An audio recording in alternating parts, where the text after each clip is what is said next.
fellow Rotarians and friends of Rotary. Welcome to another episode of Rotary in Action Philippines. Last week, ipinakita namin sa inyo ang ilan sa mga inspiring projects ng Rotary. Ngayong gabi, isa na namang inspiring episodes ang hatid namin sa iyo. Pero bago yan, iniimbitahan namin kayong i-like ang aming social media page. Kindly visit, like, and follow us on Facebook at facebook.com/RotaryInAction. In case you miss any of our episodes, you may visit www.untvweb.com. You can also send us an email at rotaryinaction_untv@gmail.com. Nakakalat po sa 200 bansa ang iba't ibang chapters or clubs ng Rotary International.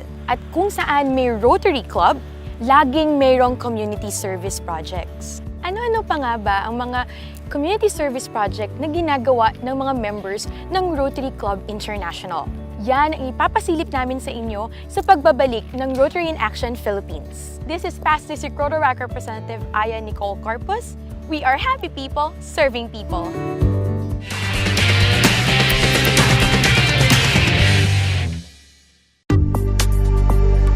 What is the 3H program? The Rotary Foundation's Health, Hunger, Humanity, otherwise known as the 3H program, provides grants for large-scale international development projects that improve health, alleviate hunger, and enhance human and social development. Rotary members use the grants to create access to clean drinking water, support literacy programs, provide medical care, and more, setting the stage for today's global grants.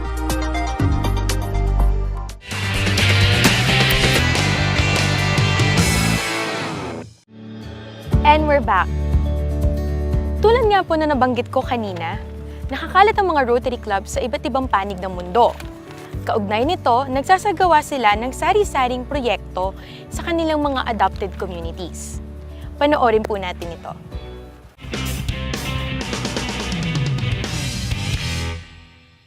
Malaking tulong sa pagpapaunlad ng edukasyon at kalusugan ng mga bata ang pagkakaroon ng malinis na tubig, maayos na sanitasyon, pagsasanay ng mga guro at hygiene education sa mga paaralan. Kaugnay nito, inilunsad ng Rotary International ang isang programa na tinatawag nilang WASH. Ito ay isang programa na sinusuportahan naman ng Rotary Club of Makati Dasmariñas katuwang ang iba't ibang Rotary Club ng District 3830. The idea of brushing and washing often para after the meals that they brush their teeth and before eating they wash their hands, after eating they wash their hands. And then we realized wala namang washing station sa mga public schools, particularly the underserved schools. And Rotary clubs, being, especially this year, ang thrust is to adopt a public school. We asked for the help of clubs to bring the station, the wash and brush station, which is really cheap. We have come up with a technology na mura na lang siya, and it's customized. Hindi siya ganun ka-expensive, not more than 15,000 actually, for 7 washing stations, or 7 gripo, isang sink. Malaking bagay na yan para sa mga bata. So we started our first wash and brush station. Naniniwala ang Rotary Club International na makakatulong ang programang ito upang mapabuti ang academic performance ng mga mag-aaral. Ang adopted school namin, ang pangalan Colonel E. De Leon Elementary School. It's a public school that has 2,800 students and it sits on a 2,000 square meter property. Importante yung wash and brush project dahil kasama sa aming areas of focus yung disease prevention. And it's important that we are able to teach also the students how to wash properly their hands at saka how to brush their teeth properly. Kung walang facility, how can they do that? So we need a wash and brush station para ma-impart namin at makita namin behaviorally na talagang sinusunod nila yung dapat nilang gawin para mapanatiling malusog ang mga katawan nila. Sa pangunguna ni Inspiring President Ivy Samson na makapagtayo ng mga kinakailangang pasilidad sa mga eskwelahan na nasa loob ng kanilang distrito. Primarily sana yung mga eskwelahan na mapipili namin are schools that are they're marginalized. Talagang may needs. So first of the assessment, ang ginawa namin kasi we asked them to, the Rotary clubs to submit their application and identified communities.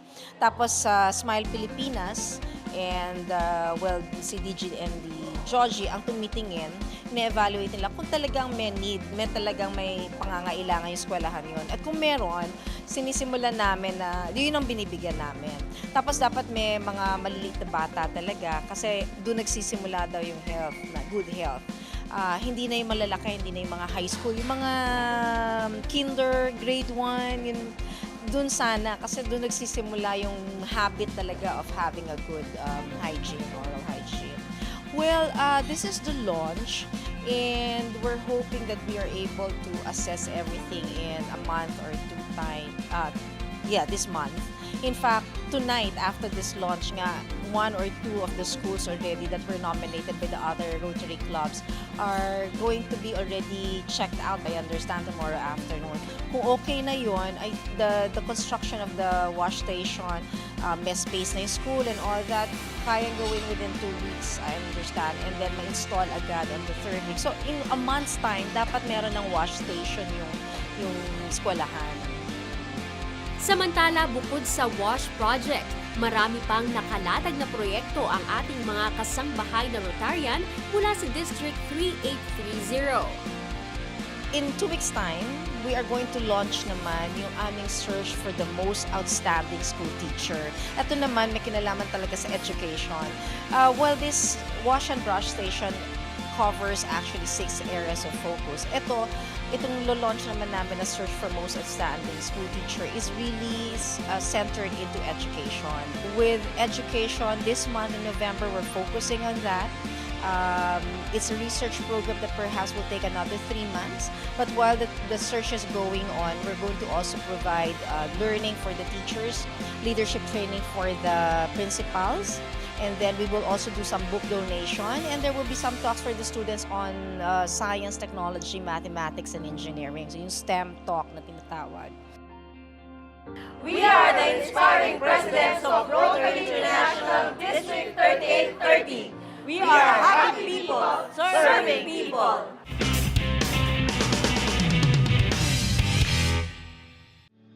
Once again, congratulations sa inyong napakagandang project. Isa kayong inspirasyon sa ating mga kapwa Rotarians. When we return, samahan po natin si Gov. Jess Cifra as he takes on the Rotary journey of one of the pillars of Rotary District 3810. Kilalanin natin siya sa Governor's Corner.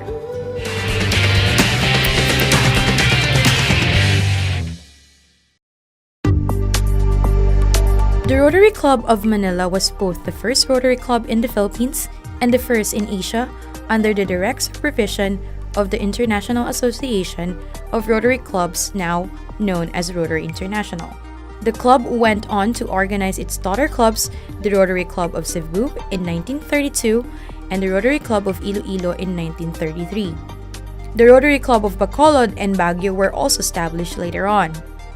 The Rotary Club of Manila was also responsible for organizing the Rotary Club of Guam as its first overseas daughter club in 1939, through the efforts of then Rotary International Vice President Carlos P. Romulo.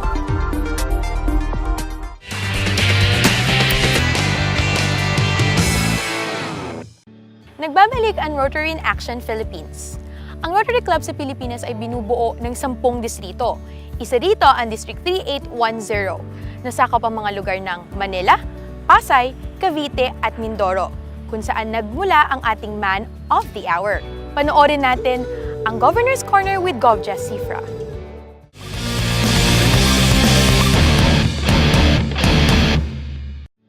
Okay, good afternoon, Ernie. Good afternoon, classmate. Ernie, this is really marvelous, and like I said, you're the best person we had in mind to be interviewed in this relaunch of the Governor's Corner. Thank you very of much. Rotary Truly in honored Action. and humbled. Imagine your credentials, Rotary Global Rewards Ambassador from 2018 to 2020, RI District 3810 District Trainer, Rotary Year, and listen to this, 2014 to 2016 and 2017 to 2019. editorial board member of the Philippine Rotary magazine, division head of the Luzon District's Rotary Leadership Institute, or RLI, Rotary Coordinator, RI Zone 7A, 2015 to 2018, Chairman, District 3810 Council of Governors, Rotary Year 2016-2017. Well, of course, we were classmates then, RI District Governor, Rotary Year 2011-2012. Welcome to the program. Okay, Ernie, let me first shoot the first question. Okay. Your Rotary life, of course. When did this start? Well, I was invited to join the Rotary Club of Bagong Bayan, Manila, District 3810 in 1991. So I was just around 28 years old at the time. It was part of the club's strategic plan actually at the time to bring in new and younger Rotarians, younger members. Well, at the time, I was still single. And it's all basically work and the sports that I like to do at the time. I see. Yeah, I played tennis and basketball at the time. I see. Were you part of any civic organization before you joined Rotary? Well, I was quite active in college as far as school organizations are concerned. I've led several organizations and also in civic actions in school. Even at the time, we were already doing projects with the indigenous community in Mindoro. So when this was broached to me, that Mindoro was actually a part of District 3810, it's sort of a deja vu for me, because I'll be going back to where I started from, even far back as in college. So you were not part of a civic organization, but you were doing projects. Yes, on my own. For our communities. That's right. Would you recall who invited you to Rotary, the Rotary Club of Bagong Bayan? Yeah, the person who invited me was past President Henry Fresnoza, who was my teammate in basketball, and who was himself a baby Rotarian at the time. And so we were part of the younger batch that went into the club in 1991. I see. So even in 1991, you were already looking forward to younger members, and you were one of them. I see. And then what happened after 1991? Well, in 1991, that was also the year that I got married, a latter part of the year, a middle part of the year. And the one thing I would say that is most memorable for that year, well, aside from my getting married, that was the year that Mount Pinatubo erupted, if you would recall. Right, And I was a young Rotarian at the time, barely few months old, and I was amazed when the club mobilized to go into the communities that were affected in Zambales, in Pampanga, and we did a lot of projects there. And I think that was also one of those reasons that really got me involved in Rotary. I see. And that must also been the start of your involvement, of your active participation in Rotary activities. That's right. And So- if you would allow a little story about that, Yes. people would always ask me why, I'm so active, and it's really basically because I feel that the services that we can offer to our community, the needs are always there, and we cannot take our time, take our comfort time to do it when we feel like doing it. This is the eye opener that I had when we went to a community in Zambales. And at that time, I was connected with the food corporation. We produce sardines. So it's easy for me to contribute sardines for the relief packages. And when we went into that community refuge center, I went up the hill where the headquarters of the DSWD was. Then I saw beneath that small hill, I think around 4 or 5 boxes of sardines. So the initial thought I had, being a young person at that time, I thought, why are they hiding these boxes of sardines from us? They might be setting it aside from some other purpose. And I wanted to go down to investigate. But before I got there, one of the health volunteers approached me and said, "Sir, I don't think you should go down. And I said, okay, what are those boxes there? Are they sardines? And they said, no, those are the little babies who passed away one night ago. And I felt so bad because we went there with a team of medical doctors. And maybe, I was thinking, maybe if we had come a day or two earlier, we could have saved those babies. Sure. Yeah. So that was an eye-opener for me that Rotary should always be there. We must not be late. Wow, that's very touching, Ernie, and it only shows that really it's in your blood to have some feelings, some emotions for our fellow men. I just read your credentials. So in 1991, you became a member. Was that an easy progression of positions in the club that led you to these positions I just read? In the early years of Rotary, you know, when I got into the club, most of them were my kuyas, as I would call them, because they were, because of the age disparity. Remember, we're coming in as the new guys. It's not that easy at that time because you need to gain the respect of your more senior members. But soon enough, eventually, once they feel comfortable with you and you have shown them that not really what you can do, but I guess it's really more of what you'd like to do. And then when did you become club president? I became club president 10 years after I joined. So that was 2001. I see. During the time of RI President Frank Devlin. Were there any memorable activities during your presidency? Yeah, a lot of activities, more so being the home club of the governor. All the activities that no other clubs would want to host gets thrown to you. But one memorable thing is that, you know, we started working with the Marilac Hills. It's a center for abused children, abused girls with age just ranging from 18 down. Okay, so these are mostly rape victims. And we started our work there. During that time, I was able to, you know, one thing that struck me when we first got into Marilac Hills was the fact that these are all victims, right?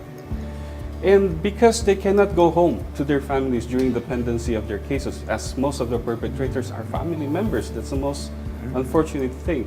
I felt that they were victimized twice over because they stopped from their schooling, because they're kept in that center. It's a government-run center with no education given to them. So if you think that a case would drag on for 5 or 7 years or even 10 years. Yeah. Congratulations. Thank you. Okay, Ernie. And then the governorship. So we were together in 2011, 2012 under Kalyan Banerjee. The Rotary theme at the time being rich within To embrace humanity. To embrace humanity. Yes. Okay, what led you to be the governor? To being the governor of your district? Well, it took another 10 years from my presidency before I became governor. I see. But I've always believed in our Rotary saying that it is the position that seeks the man, and not the man the position. Okay. That's why it took me 10 years to become president in the club and another 10 years to be governor. Anything that happened that really struck you while you were governor? Yeah, during that year, the district I was happy with the district, with the clubs, with my changemaker presidents who all worked so very hard to bring their clubs up to par. Because after all, Josh, you would understand that the district does not have any strength to speak of. It's the clubs in the districts, right? Correct. So during that year, we were able to reduce tremendously the number of clubs that are below 25 in terms of membership. We were also able to increase our membership because of that. Within the year, we have already raised the membership by 20%. I see. And additionally, because one of the criteria given and pushed for by our RI President Kalyan at the time was for every Rotarian to give to the Rotary Foundation no matter how much. Isn't it, if you would remember that? Just so long as we start them giving to the Rotary Foundation and hope that it would become an annual thing for them. So all of those combined we were able to land at the top 15, worldwide top 15 districts. I see. And in terms we, of giving to the... in terms of, in all aspects, I see. in terms of giving, in terms of membership, and in terms also of public image. So we got recognized during the RI Bangkok convention in 2012 Right. among the top 15. I haven't forgotten that, and we were so proud of you because thank you you very went up much. the stage to receive that recognition. Thank you. Okay. And there was no turning back since then. Very swiftly, you got position one after the other in Rotary. And I just read your credentials. Maybe you can say a few words about which one is the most important and which one you consider very precious to you. Well, of course, it's my work with the coordinator team for membership. Immediately after our year of service, 2012, I was tapped by then Rotary coordinator Oyan Villanueva to be his assistant Rotary coordinator for Zone 7A. And we did the rounds, going to all the districts in the Philippines and also in Indonesia, the 2 districts in Indonesia, and to try to help increase our membership and to get them engaged, because it's not just recruitment, but it's retention. That's the most important thing. And thereafter, after serving 3 years as his assistant, I was fortunate enough to again be appointed as the coordinator for the following 3 years after, from 2015 to 2018. And well, as a report card of sorts, I'm happy to say that during those 3 years at the helm of membership in the zone, our zone grew by 11%, which is way, way above the world average. Let us leave Rotary for a while, and maybe you can give us insight into Ernie Choa, the private life of Ernie Choa. Well, of course, I'm happily married to my wife, Celine, who's been a partner not only in family-wise, in bringing up my kids, but more so also as a partner with what I do in Rotary. I see. When we got married, she readily accepted Rotary and being a part of our Rotary family. I have 4 kids. 4 kids. You remember when we were governors-elect, suddenly I had another little baby out. Made in San Diego. So she's now 7 years old. That's my youngest. My eldest is 26. She's helping out also in the business. My twins, after her comes a pair of twins, a girl and a boy. They're still studying. The other is in Ateneo, taking up legal management. The other is in Jedcom. And then my youngest is in first grade, from college down to first grade. So she keeps us happy. Okay, Ernie. Maybe you have some parting words for our audience. Dear fellow Rotarians, especially those from 3810, this Rotary year, we are celebrating and looking back at 100 years of Rotary, not only in the Philippines, but in Asia as well. It has been well said that the further backward we look, the further forward we can see. And this helps us to return to the basic principles of Rotary, our objects of Rotary, the avenues of service, and of course our 4-way tests. For us to move forward into the next century, we need to go back and establish a firm belief in our Rotary principles and in Rotary itself. All of us must embrace a philosophy that Rotary is like no other organization. We need to return to our basic principles, and we need to live them even as we face this ever-changing world. And how we as Rotarians shape our future truly depends on what we all do today. So let us all be better Rotarians, and let us build an even better Rotary for the years to come. Thank you very much. Thank you very much, classmates. God bless all of us. There you have it. Thank you very much, Ernie, for those words of wisdom and precious gems of counsel. I'm sure the fellow Rotarians who are watching tonight will carry them in your hearts. In their hearts. Mga kaibigan, dito po nagtatapos ang Governor's Hour.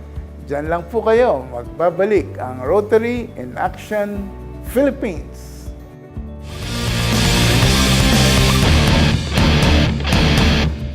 Thank you so much, District Governor Ernie Choa. You are indeed an inspiration to all Rotarians in District 3810. And that sums up our episode for tonight.